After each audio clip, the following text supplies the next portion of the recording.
Welcome to episode 6 in our series on Irish whiskey. We're here at Nuala Bar with Blue, and we're going to be talking about Redbreast. Redbreast is made at Middleton, and it's known as a brand for having a very high sherry content. So you're getting a lot of sherry sweetness across the whole range in general.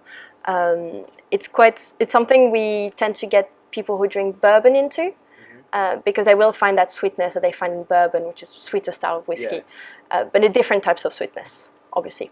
They make pot still whiskey, so the very traditional Irish style made of malted barley and raw barley. So very good for anybody who also asking for a single malt. So I had the 15-year-old when I was in Dublin with my father actually, and we were at this really grungy pub, and they had it up there, and it was ludicrously expensive, but unbelievable.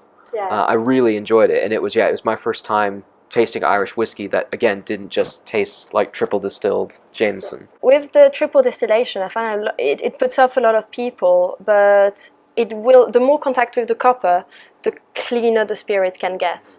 So obviously, when you think of triple distilling, you think of people who distill at such a high ABV that then it tastes of nothing, and that's not the case. Like, that's something we really have to step back a little bit with, especially pot still whiskey using raw and malted barley. It gives a lot of flavor and a lot of body, a lot of texture. Cool. So if we start with the 12, it's a good entry level. Loads of berries, loads of sweetness. I personally prefer the 15 because I find there is more chocolate to it. It's a bit more chocolatey, a bit more mandarin, and kind of orange citrus.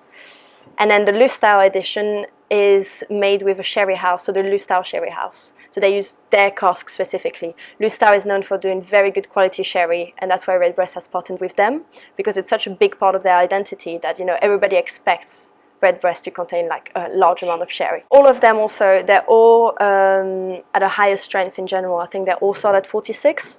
Let me double check on that. No, this one is 40, but most of them are, The entry level is at 40%, because if you know, the higher the alcohol, the higher the tax.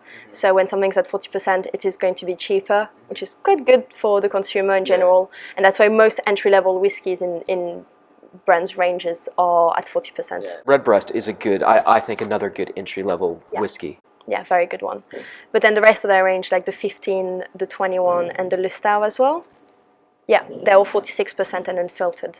Thanks for watching. Leave your comments about Redbreast down below, and remember to subscribe to our channel. We post new whiskey videos every week. The next video in our series on Irish whiskey is tealing.